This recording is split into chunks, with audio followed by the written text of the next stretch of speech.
je me présente d'abord. Je vais prendre un petit peu de temps pour présenter ce que je fais, mon travail. Comme il a été expliqué, je suis cinéaste tout d'abord depuis une trentaine d'années.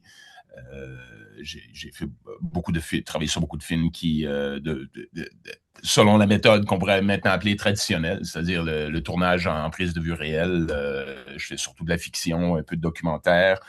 Euh, D'ailleurs, vous voyez mon écran, n'est-ce pas? OK. Alors, je commence. Donc, je pratique surtout le cinéma indépendant, où je cherche à maintenir le contrôle créatif du projet à toutes les étapes. Donc, ça implique souvent de travailler avec un budget un peu moindre, mais en contrepartie, on arrive à maintenir un contrôle plus grand. Ce que vous voyez à l'écran, c'est des extraits de divers films que j'ai faits dans les 20-25 dernières années. Euh, euh, c'est ça. Depuis 3 ans, j'ai commencé à intégrer, à explorer, disons, parce que j'ai pas encore fait. J'ai fait 2 films, un film et demi, disons, jusqu'à présent avec l'IA. Je vais vous en montrer quelques extraits dans un instant. Mais je pratique. Ouais, à l'écran en ce moment, il y a mon dernier court-métrage qui est sorti en 2024 sur un film sur l'extrême droite, donc une fiction qui a tourné dans les festivals internationaux. Et, attendez un instant, voilà, ici, ça c'est un film que j'ai fait avec l'IA. J'ai surtout fait à l'automne 2023, donc il est sorti en 2024. Un film qui s'appelle Renversement. On voit d'ailleurs, c'est un film qui a été fait il y a 2 ans, on voit par la qualité un petit peu limitée des images à quel point la génération d'images cinématographiques par IA a évolué. C'est un premier film que j'ai fait entièrement assis derrière un écran, donc seul avec un écran de cinéma, et ça m'a fait constater que ce n'était pas la façon dont je voulais faire des films. J'aime le côté collectif, échange humain sur les plateaux. Donc, je me suis plutôt dit, à partir de maintenant, je vais tenter de travailler, de combiner l'ancienne méthode avec la nouvelle, donc la prise de vue réelle avec l'IA. Donc, ce projet-ci que vous voyez à l'écran, en ce moment, c'est un film qui n'est pas complété, mais qui est en cours. Donc, Isolette est pour vous dire brièvement qu'est-ce que c'est une adaptation d'une nouvelle d'un auteur montréalais qui s'appelle Neil Smith, c'est un huis clos qui se passe dans une usine de néonatologie, pas une usine, oui, ça s'appelle une usine, c'est une unité de soins intensifs en néonatologie, on appelle ça véritablement une usine dans le milieu. Donc, c'est 2 parents, un couple un peu atypique qui se retrouvent à veiller, ils sont au chevet de leur enfant, de leur petite fille qui est prématurée, qui lutte pour sa survie. Donc, c'est un film de fiction qui se passe dans cet environnement. Euh, c'est un projet que j'ai tenté de monter une première fois en prise de vue réelle il y a une quinzaine d'années pour constater rapidement que les coûts liés au projet, donc la création du bébé. Donc, évidemment, on ne peut pas tourner dans une vraie unité de néonatologie. Il y a des enfants entre la vie et la mort, donc on ne peut pas rentrer là avec une équipe de tournage. Donc, il aurait fallu le recréer.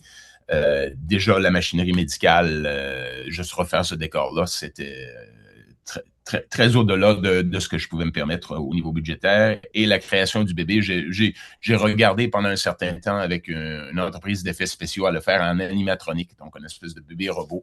Et rapidement, j'ai vu que j'y arriverais pas. Ça serait pas quelque chose qui m'aurait satisfait au niveau artistique. Donc, j'ai mis le projet de côté. Je suis allé tourner d'autres films dans l'intervalle. Et quand je me suis mis à travailler avec l'IA, j'ai réalisé que ce projet-là, Isolette, qui m'intéressait toujours, que l'IA permettrait peut-être de, de pouvoir le faire avec un budget moindre. Donc, dans ce projet d'Isolette, je travaille surtout un procédé qui s'appelle en anglais le driving video, souvent traduit en français comme vidéo de contrôle. L'idée étant qu'on travaille avec une petite équipe et des comédiens, souvent dans un studio. Comme je vais vous montrer la prochaine image ici. Ceux qui ont déjà fait du montage vidéo reconnaîtront DaVinci Resolve. C'est une plateforme logicielle de montage. Donc, ce qu'on voit ici, c'est tout simplement, on voit la série de petites images, c'est de véritables comédiens avec qui j'ai demandé d'interpréter les personnages des parents, et il y a aussi un personnage de médecin néonatologue qui intervient dans l'histoire. Et l'idée, c'était que je tourne avec les comédiens et ce matériau de base sert à guider l'IA dans la génération des personnages. Ensuite, tout l'environnement de l'unité de néonatologie serait généré par IA et le bébé aussi. Donc, je vais vous montrer quelques extraits. Dans un premier temps, ici, c'est tout simplement le tournage sans intervention de l'IA. Donc, évidemment, il manque des choses.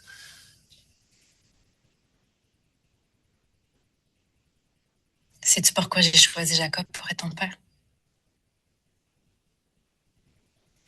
Parce que je pensais qu'il s'attacherait pas.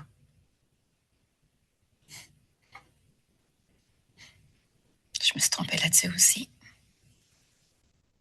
Et maintenant, on regarde la séquence avec les ajouts. Donc, cette première image, déjà, on le voit, tout ça, c'est tout généré, les personnages d'infirmières, toute la machinerie médicale. Vous voyez dans cette première itération que j'ai fait l'été dernier, donc elle était en mai-juin 2025, j'avais comme concept de vraiment bourrer l'espace de machinerie médicale. J'ai un peu épuré dans une version subséquente qu'on verra plus tard, mais regardons la séquence.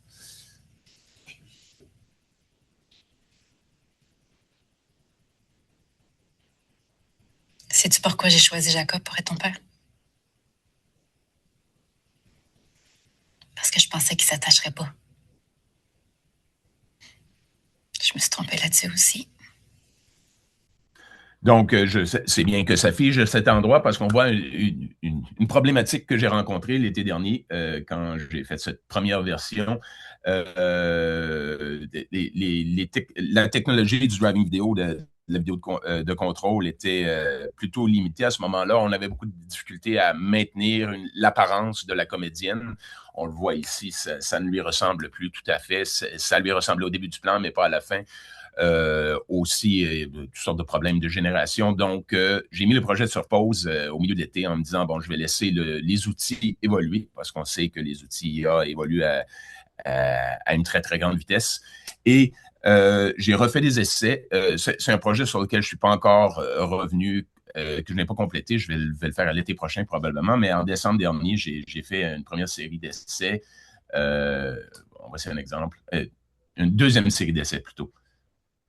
Donc, on voit déjà, il n'y a pas de son, ça c'est normal, mais on voit déjà la ressemblance des comédiens maintenue, juste la qualité générale des images avait augmenté dans le 6 mois d'intervalle où j'avais mis le projet sur pause et les tests que j'ai faits. Ça, c'est fait avec un modèle chinois qui s'appelle One, qui est sorti dans l'intervalle. On a d'ailleurs un problème, le bébé, il m'a généré un bébé asiatique. Donc, c'est un problème que je devrais régler.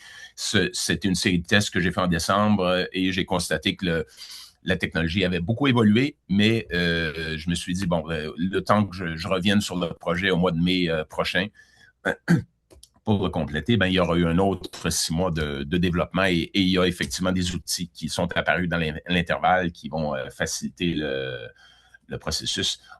Bon, ici, encore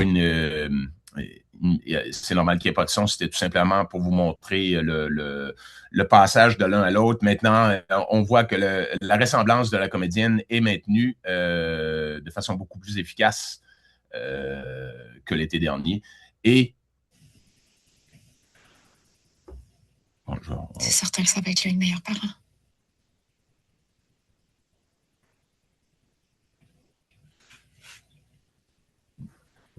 Atypique, c'est moi.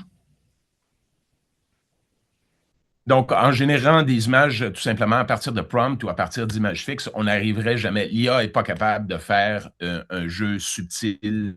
Ça prend encore un jeu de comédien pour guider le processus.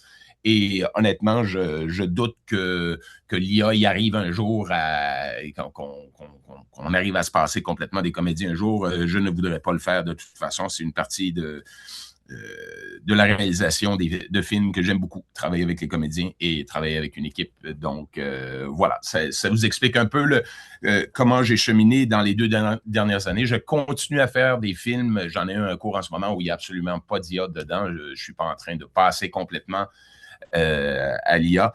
Mais disons que dans mes recherches,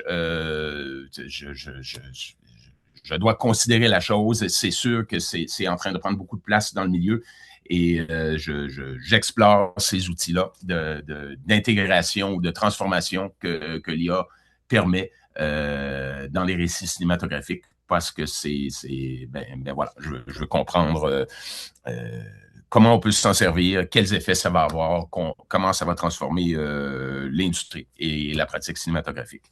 Donc, en parallèle à ça, et j'arrive un peu à la problématique après cette assez longue présentation de ce que je fais, j'arrive à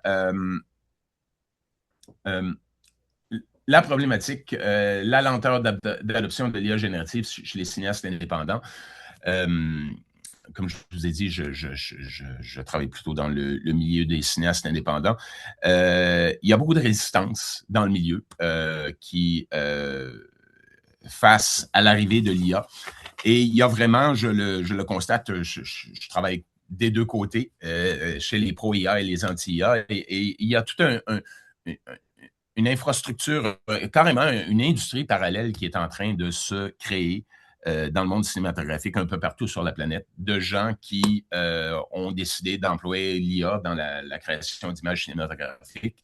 Et ils ont les moyens de complètement contourner les infrastructures actuelles de financement, de diffusion que ici au Québec, c'est la Sodec Téléfilm qui finance les films. Ben, ils n'en ont pas besoin. Que Radio-Canada ne diffuse pas leurs films, ils s'en soucient pas parce que YouTube, de toute façon, maintenant, rejoint beaucoup plus de gens que toutes les télés et tous les réseaux de diffusion traditionnels du cinéma. Donc, il y a vraiment une attitude du côté des pratiquants du cinéma IA. Ben, on n'en a pas besoin de l'industrie. On va bâtir nos propres. Et on voit d'ailleurs apparaître, là, ils ont leur propre festival, leur propre réseau, leur propre groupe d'échange. Et ben, ça m'inquiète un peu parce que, disons que, évidemment, la question qui se pose, c'est comment on survit, comment on gagne notre vie à faire du cinéma dans ce nouveau réseau-là. Ça, c'est vraiment pas évident. Et pour pouvoir vivre du cinéma, il faut quand même passer dans les réseaux industriels plus classiques.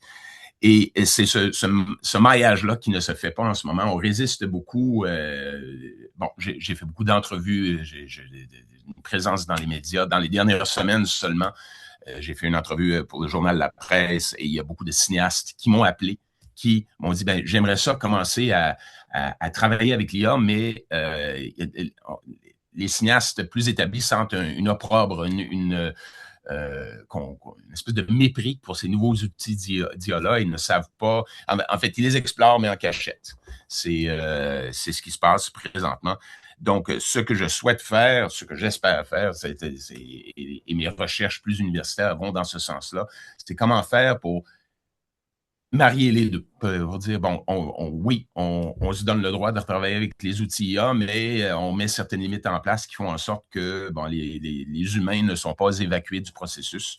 Donc, c'est le sens de mes recherches, tant au niveau créatif qu'au niveau universitaire.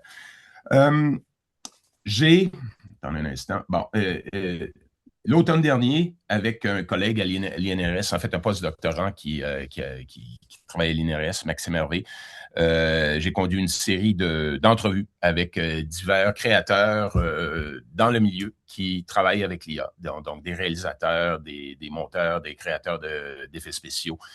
On a fait une série d'entrevues pour discuter de ces questions-là, de ces questions de comment vous vous sentez? Est-ce que vous sentez une menace pour les créateurs humains?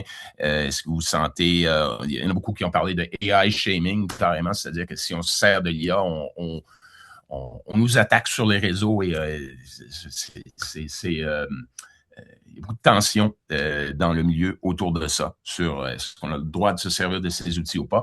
Et avec Maxime, donc, on a compilé, on a fait une série d'entrevues et ça va être publié dans un chapitre d'un recueil qui va sortir, que Lovia va publier plus tard cette année, je crois. Donc, les barrières à l'intégration de l'IA dans l'industrie, ça nous a permis de les identifier plus clairement. Il y a vraiment une imprévisibilité dans le processus de génération. C'est très difficile de rentrer l'IA dans un flux de production où il y a des deadlines, des dates de tombée précises de livraison. L'IA est très, très imprévisible en ce moment encore. Ensuite, des questions de standardisation esthétique. L'IA ramène toujours vers des moyennes esthétiques et il faut lutter avec pour s'en sortir. L'effet du Uncanny Valley, bon, je crois que la plupart d'entre vous doivent avoir rencontré ce terme, ce malaise que les spectateurs ont à regarder des personnages presque photoréalistes, mais où on sent encore un peu l'artificialité du personnage. Le plus gros, le point qui fait en sorte, c'est la barrière principale où les gens ne veulent pas se lancer en la consommation énergétique et les impacts environnementaux, c'est une barrière majeure pour les créateurs. Les pressions syndicales, j'en ai parlé, je l'ai évoqué plus tôt. Il y a vraiment les syndicats sont généralement, du moins officiellement, très opposés à l'emploi de l'IA dans le milieu. Ils ont très peur de l'effet que ça va avoir pour les pertes d'emploi. Et toute la question du flou juridique autour du droit d'auteur, bon, je ne pourrais pas en parler longuement aujourd'hui, mais quand on génère des images, jusqu'à présent, les cas qui ont fait jurisprudence tant aux États-Unis qu'au Canada font en sorte que les images générées par IA, mais c'est très difficile de réclamer un droit d'auteur dessus. Donc, on est dans une espèce de flou juridique autour de ces questions-là. Donc, toutes ces questions, et il y en a d'autres, mais c'est les principaux. Donc, il y a un article qui sortira dans l'année sur ces questions. Je donne aussi un séminaire cette session pour la première fois dans le département de littérature, théâtre et cinéma. C'est sur l'emploi du cinéma et l'IA. Et j'ai rencontré les mêmes réticences, la même opposition chez mes étudiants, surtout au baccalauréat, donc au premier cycle, ils sont absolument réfractaires, ils ne veulent pas travailler avec l'IA. Ce qui n'est pas une mauvaise chose au niveau du bac, parce que je préfère qu'ils apprennent les méthodes classiques avant de se lancer dans l'IA. Mais au niveau des recherches de niveau de maîtrise et doctorat, pour moi, ça commence à être le moment où certains d'entre eux de mes étudiants devraient commencer à s'intéresser à ces questions. Et j'en ai quelques-uns, effectivement, qui le font. Je vois Kevin qui est là, qui est un des étudiants de la maîtrise, qui explore ces questions. Et donc, ce séminaire a été très intéressant. Il est en cours, donc il se termine au mois d'avril. Et tant, je pense, pour les étudiants, parce que j'ai apporté beaucoup d'entre eux à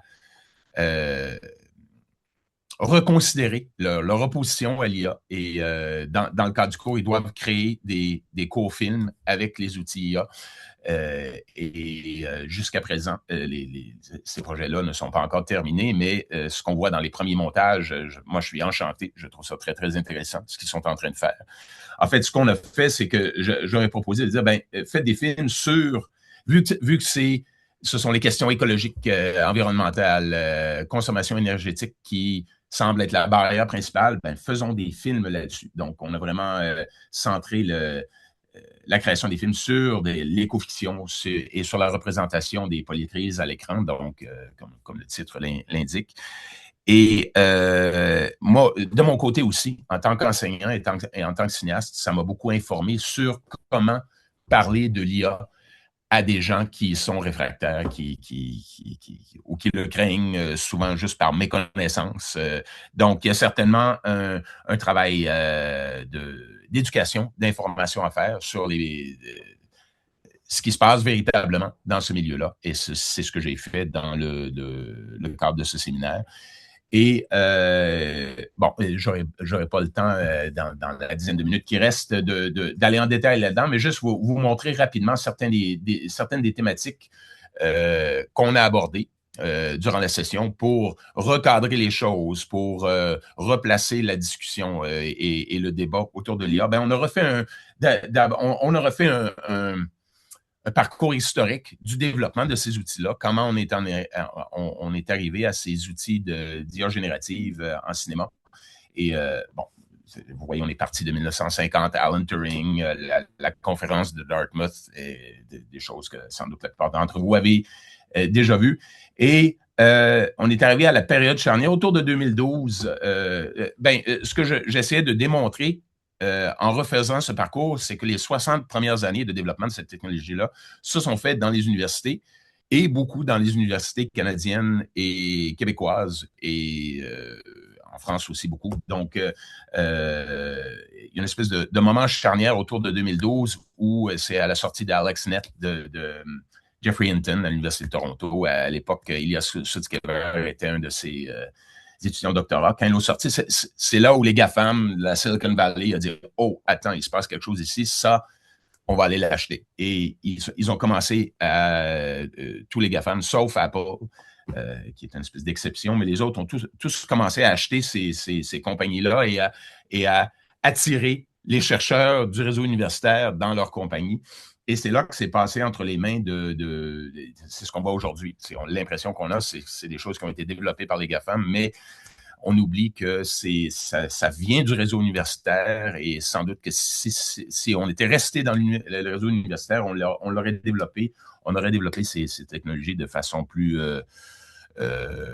éthique et peut-être un rythme moins frénétique qui nous aurait permis de le faire d'une façon plus humaine, je crois. Donc voilà, je passe rapidement sur toutes ces questions-là. Évidemment, on a abordé la question de la consommation d'énergie, des impacts environnementaux. Donc, encore une fois, je vais passer rapidement là-dessus. Un point intéressant à noter ici, l'entraînement d'un LLM moyen, c'est un ChatGPT par exemple, c'est entre 500 et 550 tonnes métriques de CO2 qui sont produits dans l'entraînement donc beaucoup. Par contre, je vais aller un petit peu plus loin. Donc, on fait le tour sans regard honnête sur tous les dommages environnementaux et la consommation énergétique que ces technologies peuvent produire. Mais où j'arrive, le cinéma, je voulais mettre les étudiants face à une certaine incohérence dans leur discours. Ils s'opposent à l'IA, mais pratiquent le cinéma qui a toujours été un art extrêmement polluant. Dans les 100 premières années, on passe des kilomètres de bandes de plastique dans des bains cancérigènes pour développer la pellicule. Je leur ai montré quelques rapports. L'usine Kodak à Rochester et au Texas, c'est des points chauds du cancer aux États-Unis. Donc, c'est toujours une industrie qui a eu des impacts assez négatifs et importants au niveau environnemental, bien avant l'arrivée de l'IA. La transition numérique n'a pas amélioré les choses. Bon, on travaille maintenant, les caméras, c'est comme nos iPhones. Hein? Pour arriver à créer les caméras et les ordinateurs sur lesquels on monte, il faut faire de l'extraction et du rejet dans l'environnement de toutes sortes de minéraux toxiques, généralement, qu'on va chercher au Congo et en Amérique du Sud. Et on renvoie ces déchets-là dans ces pays-là après. Et évidemment, l'IA, en arrivant, c'est créer des problèmes supplémentaires, mais ce que je voulais leur montrer, et évidemment, j'aurais montré toutes sortes de graphiques, celui-ci est assez évocateur. On voit, ça c'est l'emploi de l'eau, l'eau potable par l'humanité. On voit le tout petit AI Data Center, c'est à peu près ça dépend des sources, mais c'est à peu près 0,1% de l'eau potable que l'IA prend, comparé à 70% qui est absorbé par l'agriculture. Donc, de leur montrer à quel point beaucoup d'entre eux conduisent des voitures aussi, même chose, leur montrer à quel point la barre rouge en haut, c'est les rejets en CO2 liés aux automobiles et la petite barre bleue en bas, c'est les rejets en CO2 liés à l'IA et au centre de données. Donc, c'est de leur montrer à quel point il y avait une certaine incohérence dans leur discours de s'opposer à l'IA. Et je vais arriver dans un instant, je ne nie absolument pas les impacts environnementaux que l'IA peut avoir. Il y a des solutions sur lesquelles je vais arriver dans un instant. Mais avant, je vais jeter peut-être un petit pavé dans la mare. Je prends un exemple ici, un film entièrement généré par IA d'un cinéaste berlinois qui s'appelle Mark Wacholz, qui s'appelle The Cinema That Never Was. On en regarde quelques images. Films we know, the ones we love, are the fortunate ones. A convergence of the right hands, the right voices, the right era. But for every masterpiece that found its way into the canon, how many were left behind? Donc voilà, je l'arrête là parce que déjà, on voit, tourner ça en prise de vue réelle aurait eu un impact énergétique et environnemental absolument gigantesque. Dans le dernier rapport du GTAQ, qui est un organisme au Québec qui a été formé, pas un organisme, mais un groupe de travail, le GT, c'est ça, le groupe de travail en audiovisuel du Québec, qui a été formé pour analyser pour évaluer la situation actuelle de la production cinématographique et télévisuelle au Québec. On est dans une période de crise. Donc, comment fait-on pour s'adapter à ces nouvelles réalités-là? Et on constate dans ce rapport qu'un long-métrage industriel peut rejeter jusqu'à 1000 tonnes de CO2 pendant le cours de sa production. Donc, 2 fois plus que l'entraînement d'un LLM. Donc, tout ça pour... Toutes ces données, ben, ça démontre que le cinéma est depuis longtemps un art polluant. Maintenant, ça... et bon, avec le temps, je vais cheminer vers la conclusion. Mais il y a évidemment des solutions. Et c'est d'ailleurs Kevin, que je vois ici, travaille beaucoup avec moi là-dessus. On essaie de développer présentement dans le département du cinéma des serveurs locaux qui travaillent en open source, donc qui utilisent une fraction de l'énergie que la génération sur des plateformes commerciales emploierait. Il n'y a pas d'eau pour le refroidissement, donc il y a un volume beaucoup moins grand de déchets électroniques et on se sert de l'électricité du Québec qui est produite de façon renouvelable. Donc, après avoir constaté la problématique environnementale, bien évidemment, on travaille à des solutions. Et je vais devoir abréger. Bon, je vais avancer un petit peu dans ma présentation. Comme vous voyez, beaucoup de choses duquel on aurait pu parler. Mais je veux arriver à la... disons, je conclurai en revenant sur la problématique, le constat que je fais que les cinéastes bien établis dans l'industrie ne touchent pas ou ne peuvent pas toucher à l'IA en ce moment, ou ont peur de le faire. Juste dans la dernière semaine, il y a 2 cinéastes très connus. Je tairai leur nom, mais croyez-moi, c'est des gens bien connus qui m'ont contacté pour me parler de ça. Si j'aimerais ça, faire ça, est-ce que j'ai le droit? Qu'est-ce que ça implique? Comment les gens vont réagir?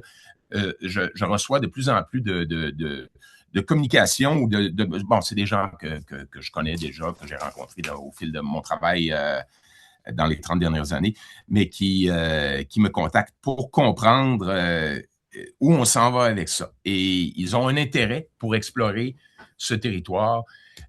Ma crainte en ce moment, si je regarde l'industrie au Québec, c'est qu'on ne bouge pas assez vite. Ça ne veut pas dire, je ne prône pas de bouger aussi vite que le font les GAFAM, mais quand même, il faut commencer à employer ces outils-là et à les intégrer dans notre processus de création de films. Pas pour remplacer ce qu'il y a présentement, mais on vit un moment de crise, on le sait qu'on n'a plus les moyens de produire les films comme on le faisait par le passé. La production de films est rendue tout simplement trop chère pour la taille de marché et la population qu'on a au Québec. Et l'IA pourrait être une solution pour ramener les projets dans un ordre de grandeur qui nous permettrait de continuer à créer comme on le veut.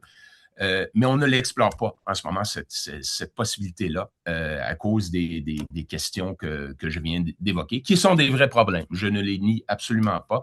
Mais ce que je propose, ce que je fais comme travail en ce moment, et je vais compléter là-dessus, c'est je tente de marier ces nouvelles formes de création IA au cinéma avec ce qu'il y a la production plus classique. Et je n'ai pas encore trouvé toutes les solutions. Mais voilà, ça vous explique le travail que je fais.